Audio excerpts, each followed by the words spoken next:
Good evening and welcome back to Mystic Matters. We are the Greater Mystic Chamber of Commerce. Good evening. Back with me again, Hannah Stewart. Once more. Once more, pinch hitting for Tricia Walsh, the president of the Chamber of Commerce. So welcome back, Hannah. Thank you very much for having me. Well, you know, you've pinched hit before. I have. Okay, yes, so and now I I enjoy think it every time. you Yeah, enjoy it every never gets time. old. It never. When it gets old, let me know. Okay.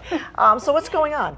We have a lot going on. So we just finished our big summer over at the Greater Mystic Chamber of Commerce with the Mystic Outdoor Art Festival. Yes. That was a great weekend. Great event. The weather was incredible. We couldn't have asked for anything better. You know, it's really funny because everybody, when we mention the Mystic Outdoor Art Festival, they always say, well, it's going to rain, okay, or it's going to be too hot. Yes. And I think this year we really hit it. Oh, Or it I was guess the weather perfect. really hit it, and it was Yeah. fantastic. We're for very lucky. The artists, the residents, the volunteers, and the staff, and, Yes. and all those visitors, and of course the sponsors. We thank you very much. Absolutely. And so coming up, we've been working with the Groton Business Association, which is an association of our chamber. Right. And they have the Groton Fall Festival coming up on Saturday, October 11th at Pequannock Plains Park in Groton. So big event, very Yes. family oriented and fun filled, so check it out. And of course, I've mentioned this before. They always hit it right on the yeah. weather. And you know, that event really, you know, years and years ago was started. Leanne Obrey had had this dream of, you know, having something in Groton, which is very much a part of our area. So I just want to shout out to Leanne too, because she was really one of the founders of this event, and it's just turned into a huge and an exciting event for Groton and all of us. So thank you, Leanne. Just wanted to, just in case I run into her at a car wash or something. But one of our great time with our show this evening, and we're going to welcome back Sue Corrice, and well, we have a new addition to the Riverfront Children's Center. We want to welcome Lori Costantino. Thank you, thank you, Okay. thank you, thank you. Development Coordinator. Development coordinator. Okay, for the Riverfront Children's Center. So welcome to the show. Thank you so much. Thank you Okay. for the honor. So we want to start out, I guess, with Lori. That now that you're here, so we're going to put the pressure a little bit on you. How long have you been with the No pressure. the center? You said that as soon as I came here. No pressure. How long have you been with the center? Well, it hasn't even been a month yet. Okay. So we have a lot going on, Yeah. as you know. And I would like to refer to my colleague who has been there for 18 years. Sue She Corrice, just welcome. celebrated Yeah. an Yeah. anniversary this celebrated it, past month. So Sue, why don't you kind of give us a history of the center, the mission, and give us the sort of the background, Sure. and then we'll move into what's going forward, and Lori. Absolutely. Well, Riverfront Children's Center was originally a YWCA program in Groton. That was just over 30 years ago, so we're just over 30 years old now. And in 1996, it became Riverfront Children's Center and just incorporated to care for children and educate children in the southeastern Connecticut area, especially Groton and New London, families that are working and living in those two areas because it's so close by. The center started out with 27 children, preschool children. There's now 106 children. I know, and starting Wow. in this month, we just opened a brand new expansion to our program that raised our licensing up to 123 children. That's great. Which is quite large for this area, as you know, and it was very needed. The child care waiting lists are so long for families that are working, and we really felt very, very much that we needed to try to help meet some of that need with this new classroom space. So we provide early childhood education to young children, 6 weeks all the way up to 12 years of age. So 6 weeks. 6 weeks. We have 6 Now you see, I olds. learned something new all the time. 6 weeks. Yep. We're Wow. licensed for 6 weeks, and we very rarely have 6-week-olds that start in the center because obviously it's better if you can try to be in a home environment when you're that young. Right. But once in a while there's a family that has to, and they just can't wait to the 3-month range when it's a little bit healthier for the child's own immunity. And so we can have children that young. It's a challenge. They take a lot of individualized care. And you really have to do that with any child, but a 6-week-old is so small and tiny. You really have to care for them in a way that's a little different. But again, we have children 6 weeks all the way up to 12 years. The majority of our kids are preschoolers, 3, 4, and 5-year-olds, so most of our kids are of that age. But we have 40 children that are under the age of 3. in the program, which is also a large number of kids. How's the sound level at the river? It can be really loud at times, right around 11 o'clock when it's lunchtime for a lot of kids and sleeping time for the little babies. Right. You know, just like any of us, we get a little cranky when we're tired and hungry, but there's also a big chunk of time when it's so very peaceful and quiet because the children are all sleeping, so there's usually a few hours of the day where the kids are sleeping, resting, rejuvenating. Some of our kids are there at 6 in the morning. We're open at 6 o'clock in the morning. We close at 5 in the afternoon, and so they've had a long day by then.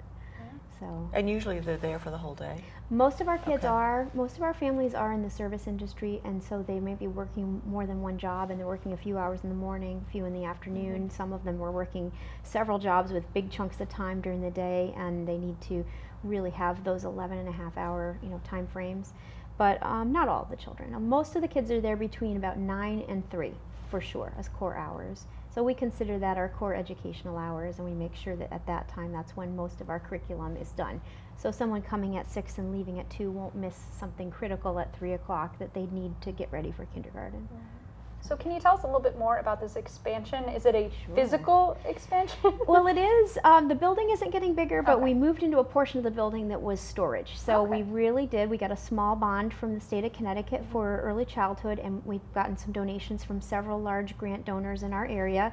And we expanded into a storage area, renovated the entire space, made space for 17 new children at a time. And what they do is they share that space. As you've learned before, when we've been here, the school agers that come in the morning and the afternoon are not there in the middle of the day. So they share that classroom space with younger children. So we'll add a capacity of about 30 new children to Riverfront, which is a big thing for Groton. That's great. It is wonderful, and some of the spaces are school readiness spaces, so they came from the state, funded for children, for parents that are working and that children need to get some skills ready for school, for kindergarten. The rest of them are all open community spaces, so it's a nice mix of families, a nice mix of backgrounds, so we really are excited about this. So let's talk a little bit, because I want to talk a little bit about the garden. Yes. Okay, because I remember maybe about 4 years ago. When did this start? The garden has been there for about 7 years. But 7 about years, 4 okay. years ago, we really hit our prime. If that's what I think you're. Tell us a little, right. So Tell us we little have bit a about the raised garden bed, about 40 by 50, 40 by 60 garden bed that the children use. It's a learning garden. The teachers and the children work together. The parents come out. We do planting. We do trainings with families about planting different kinds of vegetables and then harvesting them and using them with their food. There's a lot of work around nutrition. And I think the cycles of life are really important for children. We've been so disconnected, several generations of children disconnected from growing cycles and life cycles, and the idea that you can pick something out of your garden and take it in and cook it and have it part of your healthy meal. So we're trying to bring that all full circle. This year's addition to that garden, that wonderful garden with tomatoes and eggplant and corn and all of those vegetables, we added a partnership with Get Growing Connecticut, where we hosted about 1,000 plants that we were able to help distribute into the community for personal gardens for families that needed to have food. And in exchange for that, they helped us to plant a little orchard on our property. So we now have about 6 to 8 orchard fruit-bearing plants that within the next 2 years will have all kinds of plums and peaches and nectarines and apples for the kids to go out and harvest and to use as part of their snack. That's so great. So now, when the kids, is this a program that is funded, or can they get some assistance? Or tell us how that works. Sure, absolutely. So Riverfront, about 95% of the children are funded in some capacity with scholarships. We work really hard to find grants, state grants, private donors, private grants. We have fundraisers, which Lori will be talking a little bit more about. That's sort of my segue. It is a segue. into But all Lori. of that comes into fund tuition so that Right. we can help a family afford quality early childhood education. It's Because this is really- from Monday till Friday, It's isn't Monday it? through Friday. That's It's quite a- 51 weeks a year. We only Right. close for 1 week, and we are supporting working families. You know, our mission is to empower families to have quality, high quality, affordable care for young children and education, but to empower families to succeed. So that includes diapers and helping people with nutrition training and parenting, all kinds of wraparound services so that they can support themselves and hopefully better their economic situation while they're with us. Well, yes, absolutely. So speaking about funding, Lori, I guess the pressure now is on you No to pressure, raise no pressure. awareness and go out there and find more funds to help the center. So what do we have going on? the 18th of October, our 9th silent auction annual event. This is a core mission to the Riverfront Children's Center, and we have so many wonderful, wonderful aspects of this. The first that I would like to extend my sincerest gratitude are the donors. And I would like to take a moment just to mention some of the fun activities that we have for not only children, but families, individuals. No one is excluded. I'm going to start with the Granite Theater in Westerly. We have the Essex Steam Train in Riverboat, Connecticut Beardsley Zoo. That is It's a nice one. I am pronouncing that yes, correct. Yes, that's right. My children love the that too. Children's Museum of Southeastern Connecticut, New England Air Museum, Branford Renaissance Portrait. We have America's Cup Hall of Fame, Hillstead Museum, Kids City Children's Museum, Wadsworth Atheneum Museum of Art, Matatuck Museum, and VIP passes to the hands-on marine science program for ocean projectology. Okay, so these are donors for the Event. silent These are auction. just Okay. some that the have donors. already Okay. come in. Okay. There are many more that we still haven't heard from. A lot of the artists. Susan, how many artists did we actually I have? think we've had up to About 30 different artists that have been highlighted from year to year, that some of them local, some of them not, that have just been following us for a while. So good selection of different kinds of art. So it's not just one niche of art that's No. there if you have a Quilts. particular interest. Quilts, Okay. So from furniture. the silent auction, Lori, this will go to the general fund for the center? directly, Directly, all okay. proceeds. All So it's not proceeds. one It's all thing going that... to tuition. Well, it's all going to go to tuition, and Okay. I think that's the most important thing we can raise Right. money for, because it Right. funds everything. So everything that comes in will go to tuition, Okay. which is great. Now, do you have the auction set up already? I know it's a little bit early, but is there going to be music? and- Absolutely. okay. This is a savory musical affair. Savory musical affair. It sounds delightful. I know. It's going to be good. Wow. Part of the other wonderful aspect that I mentioned, besides the artists, the donors, the sponsors, are our talented community restaurants. Our local area restaurants, I believe at least 20. I can't say enough about the food in this area. Don't you agree? Oh, I always, well, when it comes to food, Yes. yes, I think we were talking about a customer had come in that wasn't from the area or left the area for about 20 years, and she said, if you don't have a very good restaurant in this area, you can't compete. And so I said, well, I think we have, some of the best many. in this area. So I'm going to see you and Hannah at the event, Well, when October is it? When 18th, is it? 5:30 Where is it at? to 7:30 at no other Shenandoah Yacht Club. Really easy to We've been find. there for 9 years or 3 years. We've actually been there for 3 years. We had to change venue because we were getting larger. It's been growing. So it started out at what at venue? the Mystic Arts Center. Yeah, here in that's- Mystic, I which remember was that, yeah. wonderful, but we sort of outgrew the space and needed more space. And so Shenandoah Yacht Club is fitting us nicely, at least for the current time. We may have to get bigger at some point and go bigger as the years go. Yeah. It's a nice growing event. And This is a it's good support. collaborative community working effort that just embraces all aspects of our community, and the service that we provide at the Riverfront Children's Center continues to expand as the needs of families change. As you know, the stress and the pressures that we have in the 21st century are just incomprehensible. So Sue, have you seen some of the kids that have come back? Oh, yes. Yeah. It's so exciting. I actually started 18 years ago as a preschool teacher. Well, I was just saying, because Yes. Sue's been there 18 years, she had to see some from basically from start you always Yeah. hear that 17 years or 18 years later, there's a payoff to society, Yes. to the community. Yeah. And I'm getting to live that, which is wonderful. I'm getting to see my preschool students who have graduated from college and have jobs. They're honor students. It's, you know, it's just wonderful. They are coming back. They are visiting. I won't list their names to embarrass them, but some of my favorite students that you weren't sure what was going to happen when they left preschool, and they're coming back. They're doing really well.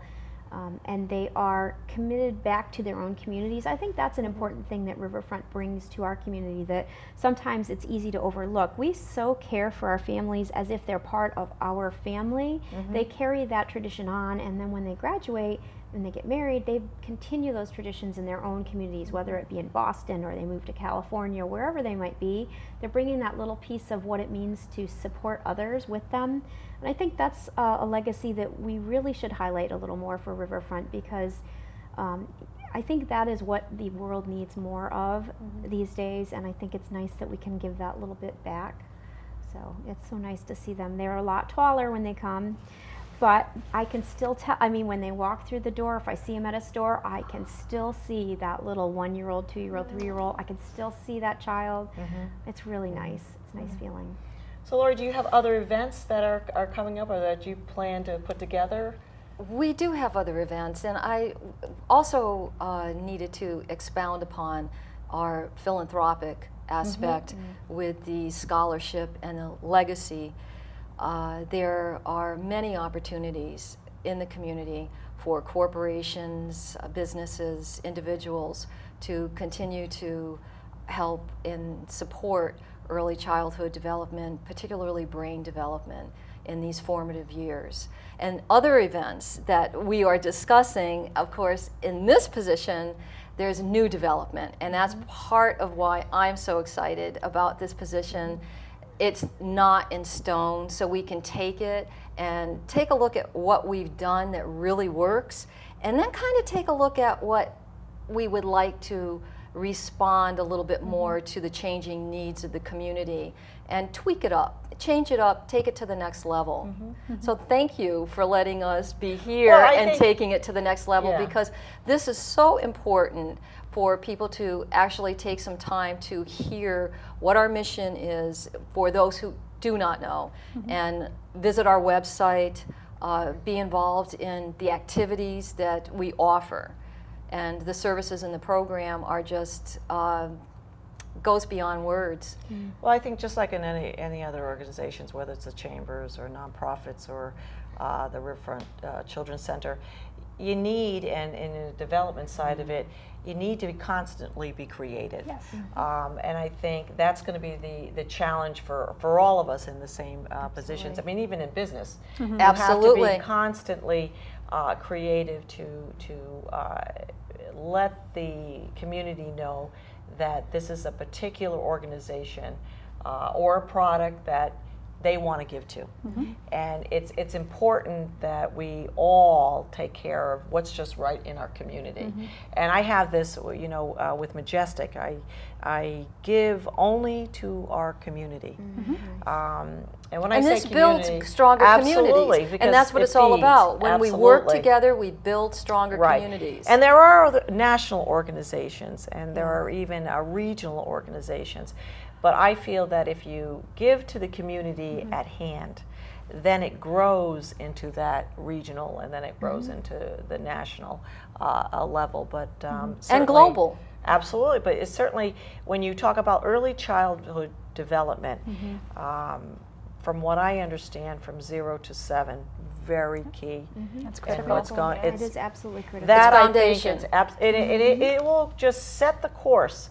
And I look at some of the children that I've mentored, you know, and you can tell that, you know, right about 5 and a half, I can tell if that young lady is going to go. And it's not or that young man, it's not surprising when years later you find them in really key positions. And when I mean key positions, whether it's a great mom, you know, whether it's a great lawyer, whether it's a great entrepreneur. I don't mean just key positions that they also will make a difference in the community. You can almost tell. For me, it's not surprising.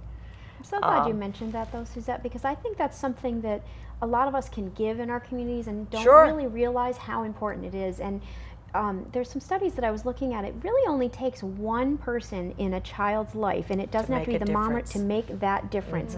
And if they make that connection, whether it be a coach, the business person that they just connect with, someone at their school, a parent, it doesn't matter who it is, but they have to have at least one. And I think if we realize that as a community and understand that all schools, elementary schools, high schools, middle schools, child care programs are looking for volunteers in different ways, that it would be a really nice thing to connect up in that way, because you will connect with someone, and that child may not know it then, and you may not know it then, but you Right. could totally change the course of their lifetime just with that short amount of time you spend with them. Well, they say, you know, I've always believed in this. You are a walking mentor every day. When you leave your house, you are a walking mentor, because someone will see you in a situation, whether it's checking out. And I always remember this from just a situation that happened years ago, when a young lady was just very impatient behind a person that had coupons, and there was a kid in the cart, and she had showed her true colors. And I just thought of that young child looking at that woman and how she handled that particular situation. I think we need to remember we are walking mentors.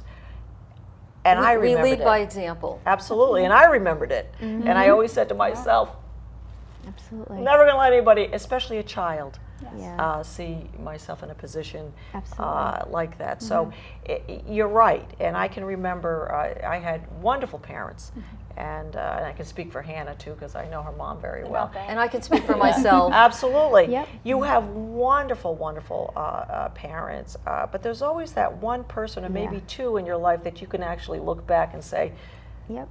wow, I remember what he or she did, and I remember how profound, just a little situation, now what that meant in And my Susette, life. I have to say also that making the world a brighter place Oh, yes. is not just how much we have in our bank accounts, what car we drive, what clothes we wear. It's the difference at the end of the day that we've made in someone's life, particularly in a child's life, yeah. as we know is foundational to the well-being of a developing individual.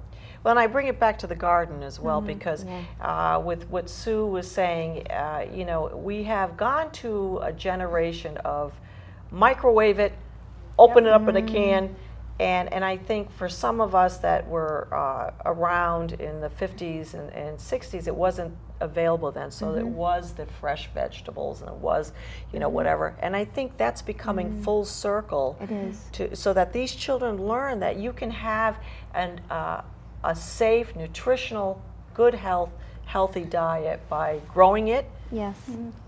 understanding it. Fresh. Yeah. I think part of that is like a 10-year ago phenomena for us that you're experiencing with the microwave. We had several generations of families at Riverfront that their young parents and their parent didn't teach them to cook because they didn't know how to cook, so they were repeating the cycle. And with the garden, we've broken that cycle, and we've had trainings with people to talk about nutrition and help people learn what to do with this eggplant that they just picked. We'd hand somebody a fruit or vegetable, and they would not know what to do with it 10 years ago. That's Now they know what to do, and then we can give them different kinds of recipes. So it breaks those cycles. These children will not repeat that cycle. And there's that's no good. excuse for not knowing how to cook, because raw eating and nutritional benefits are so valuable. You don't even need a recipe to take what's in your hand as fresh fruits and vegetables. It doesn't have to be cooked. You don't have to overcook it and eliminate all the elemental nutritional aspects. That's a learned thing. It was the fear of the No, unknown. Yeah. it's not Yeah. really a learned thing. It's an informational piece Yes. that has unfortunately not been properly communicated as so much of our information is today. I think it's the fear of the unknown, as you're saying, and that if once you're told this and shown this, you don't have to worry about it anymore. You're not fearful of it. That's what it came down to with a lot of our parents. They didn't know what to do with it, and as soon as we said, "Here, do this, this, and this," they said, "Oh, I can do this." So See, the my center- parents didn't have any problem with that. Our grandparents had no problem Yeah. with it. Yeah, What but- happened was after our parents and we went into the 70s and 80s where we couldn't get things fast enough, then we became so processed and capitalized into products that we neglected the simplicity of life, which we know has compromised our health, our well-being, our families, our whole culture.